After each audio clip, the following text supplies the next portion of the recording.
नमस्कार मित्रांनो, आज आहे 12 एप्रिल आणि लपंडाव या मालिकेमध्ये पुढचे काही एपिसोड्स जबरदस्त असणार आहेत. या मनस्विनीचा सगळ्यांसमोर पर्दाफाश झालाय, ज्यामुळे आता मालिकेत एक नवीनच वळण आलंय. आपल्याला तिच्याद्वारे तिचा एक नवीन रूप पाहायला मिळणार आहे, जे काही सरकार 2.0 असं असणार आहे. आणि हे रूप आधीच्या सरकारपेक्षा, आधीच्या मनस्विनीपेक्षा आणखीच खतरनाक असणार आहे. सखी आणि कान्हाला या मनस्विनीला असं मोकाट सोडणं खूपच महागात पडणार आहे, हे मात्र नक्की.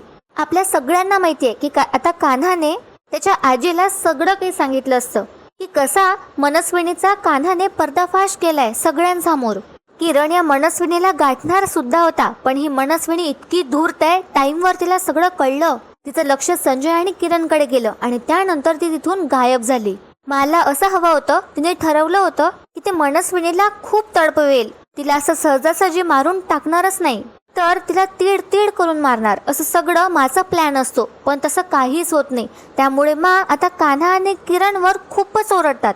कान्हा आणि त्याच्या आजीमध्ये सखीला घेऊन भांडण सुद्धा झालंय. माझं म्हणणं असतं कान्हाला की तू तिथे जाऊ नकोस, तुझं आता काय काम, मनस्विनी तर तिथे नाहीये. तर कान्हाचं म्हणणं असतं की नाही, तिथे माझी बायको राहते. आणि कान्हाने आता याचमुळे ठरवलं असतं की तो आता यापुढे सखीची फसवणूक करणार नाहीये आणि सखीला तो सगळं खरं काय ते सांगून टाकेल.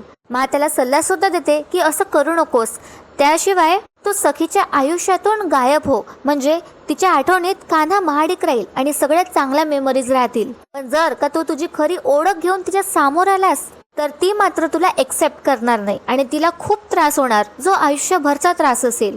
पण मित्रांनो, कान्हाने आता ठरवलं असतं की तो कामत बंगल्यावर जाणार आहे आणि सगळ्यांना खरं काय ते सांगून टाकणार आहे. तसं कान्हा करतो सुद्धा. कान्हा त्याचं शर्ट वगैरे घालतो आणि त्यानंतर माझ्या घरून डायरेक्ट तो त्याच्या घरी जातो, कामत बंगल्यावर. तिथे आता सगळेजण म्हणजे रात्रीच्या जेवणाची वाट बघत असतात कान्हासाठी. आणि मित्रांनो, आता कान्हाने ठरवलं असतं की तो सखीसोबत घरच्या सगळ्यांनाच त्याची खरी ओळख सांगून टाकणार आहे. आता कान्हा घरी एंट्री घेतो तर सगळेजण आता अचानक असे उभे राहतात कान्हाला बघून. आणि कान्हाला आता थोडी भीती वाटायला लागते. त्याला वाटत असतं की या सगळ्यांना काहीतरी माहिती झालंय, म्हणून हे सगळेच्या सगळे घरचे कान्हाकडे असे बघतायत. पण घरच्यांच्या नजरेत कान्हा आता त्यांचा हिरो झाला असतो आणि त्यांचा मसीहा झाला असतो, कारण कान्हाने सगळ्यांना सरकारच्या तावडीतून वाचवलं असतं. सरकारचा खरा चेहरा सगळ्यांसमोर त्याने आणला असतो. त्यामुळे घरच्या सगळ्यांना त्याला आभार मानायचे असतात. पण कान्हाला आधी असं वाटतं की काहीतरी सिरियसच झालंय. त्यानंतर दुसऱ्या दिवशी सखी आणि कान्हा बर्फाचा गोळ्या खाण्यासाठी बाहेर जाणार आहे. तर दुसरीकडे ही जी मनस्विनी आहे, तिने घरच्यांचे सगळे फोटोज असे अरेंज केले असतात आणि तिने सगळ्यांचे फोटोज जाळले असतात. आणि ती अशी प्रतिज्ञा घेते की ती असा सूड घेणार आहे की यमाचाही थरकाप सुटेल. एकतर मनस्विनी जिवंत राहील, एकतर बाकीचे सगळे, असं तिने पूर्णपणे ठरवून घेतलं असतं. आणि तिने तिचे पुढचे जे प्लॅन्स आहेत ते बनवले सुद्धा असतात. तर मित्रांनो, इथे आता काय होणार, सखी आणि कान्हा बाहेर जाणार. खूप ऊन असते, त्यामुळे सखीला बर्फाचा गोळा खायची इच्छा झाली असते. तर आता सखी आणि कान्हा बाहेर जातात. सखीने छान रेड कलरचा वन पीस घातला असतो आणि कान्हाने सुद्धा छान मस्त असं टी शर्ट आणि त्यावर असं जॅकेट वगैरे घातलं असतं. दोघेही आता बाहेर जातात. कान्हा आता सखीला म्हणतो की बर्फाचा गोळा खाऊ नका, कारण खूपच ऊन आहे आणि तुम्हाला सर्दी सुद्धा झाली होती इतक्यात. पण आता सखी काय करते, सखी कान्हाला असं सांगणार की तू माझ्यासाठी ज्यूस आण. कान्हा आता ज्यूस आणायला जातो, पण सखी त्या आधीच बर्फाचा गोळा खाऊन टाकते. तिथे काय होतं, दोन गुंड असतात, ती सखीकडे विचित्र नजरेने बघत असतात. तर आपल्याला अजून कन्फर्म नाही झालंय की हे जे दोन गुंड आहे ही सरकारनेच पाठवले आहेत की आणखी कोणी. आता सखी कान्हाला तसंच सांगते सुद्धा की कान्हा बघ ना, ते दोन जे माणसं आहेत ते माझ्याकडे असे विचित्र नजरेने बघतायत. सखीला डाऊट सुद्धा येतो, पण ती काय करते, ती कान्हाला म्हणते तू पैसे देऊन ये. कान्हा आता जातो आणि तो त्या गोळ्यावाल्याला पैसे देऊन येतो. पण परत आल्यावर सखी तिथे नसतेच, सखी गायब होते. आणि कान्हा आता सखीला शोधण्यासाठी रस्त्यावरच धावत सुटतो, पण त्याला सखी कुठेच दिसत नाही. त्याचबरोबर ही जी मनस्विनी आहे ही बरोबर चान्स बघून तिच्या सख्या जुळ्या बहिणीला परत एकदा किडनॅप करणार आहे आणि तिचा छळ करणार आहे. या मनस्विनीचा आता प्लॅन असतो की तेजस्विनीसारखं लुक करायचं, एकदम तिच्यासारखी सिंपल साडी घालायची, सिंपल वेणी घालायची आणि यांच्या घरात परत शिरायचं आणि तेजस्विनीच्या संपत्तीवर राज करायचा. म्हणून आता ही मनस्विनी तेजस्विनीला किडनॅप करते, तिला एका जंगलात नेते आणि ती तेजस्विनीला बांधून वगैरे ठेवते. त्यानंतर ही जी मनस्विनी आहे ही सरकार आहे ती तिच्या खऱ्या सख्या बहिणीला मारते सुद्धा आणि ही मनस्विनी आहे ती कान्हाचा भूतकाळ सुद्धा उकरून बघत आहे आणि सगळे डिटेल सगळी माहिती ती गोळा करत आहे. आता तिला हे सुद्धा कळलंय की संजय आणि किरण एकत्र आहेत आणि तिला हे तर माहितीच आहे की कान्हा आणि किरण बेस्ट फ्रेंड्स आहेत. त्यामुळे तिला चांगली शंका आली आहे कान्हावर. आणि ज्या प्रकारे आता सखी आणि कान्हा बाहेर गेले आहेत, हँगआउट करत आहेत, डेटवर गेले आहेत, त्याच्यावरून तर असंच दिसतंय की कान्हाने अजून तरी सखीला त्याच्या खऱ्या ओळखीबद्दल खऱ्या आयडेंटिटीबद्दल काहीच सांगितलं नाहीये. कान्हाने त्याचे विचार बदलले आहेत.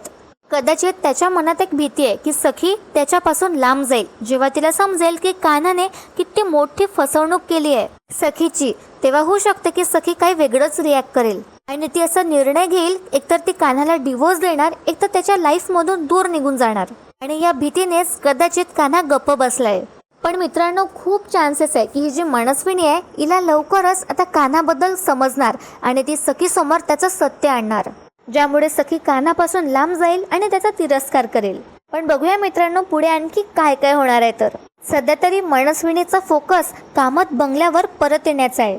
पण तिने सखीला का किडनॅप केलं असेल हे आपल्याला लवकरच कळेल. कान्हाने या मनस्विनीचा पर्दाफाश केल्यावर कान्हा आता या मनस्विनीच्या एकदम टार्गेटवर आहे. आतापर्यंत कान्हा सगळं मागून हँडल करायचा, पण आता मनस्विनी आणि कान्हा एकदम फेस टू फेस असणार आहे. त्यांची दुश्मनी एकदमच आता पर्सनल झाली आहे.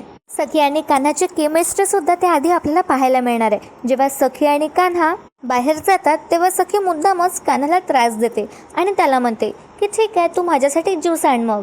तर कान्हा आता तिच्यासाठी ज्यूस आणतो, पण सखी बर्फाचा गोडच खाऊन टाकते. तर कान्हा आता सखीला म्हणतो, हे काय आहे? आताच्या आता मी तुम्हाला म्हणालो होतो ना की ज्यूस आणायला जाणार आहे आणि तुम्ही सुद्धा म्हणालात की जा ज्यूस आण म्हणून, पण मी ज्यूस आणल्यावर तुम्ही बर्फाचा गोळा खातायत. तुम्ही मला मूर्ख समजलात का?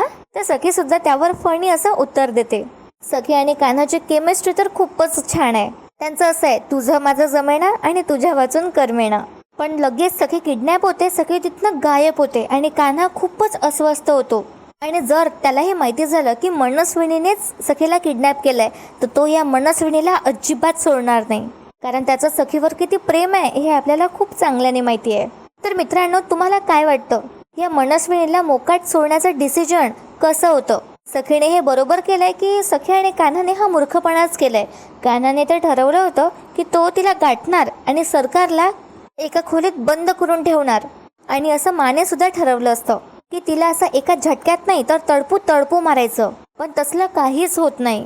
त्यामुळे ही मनस्विनी आता आणखीच पेटून उठली आहे. त्यामुळे ती आणखीच डेंजरस असणार आहे सगळ्यांसाठी. सखीने सुद्धा कान्हासाठी छान मोदक बनवले असतात आणि दोघेही छानपैकी एकमेकांना मोदक चारतात. त्या दोघातलं प्रेम बघून तेजस्विनी सुद्धा खूप खुश होते आणि दोघांनाही म्हणते की तुम्हाला कोणाचीच नजर लागू नये.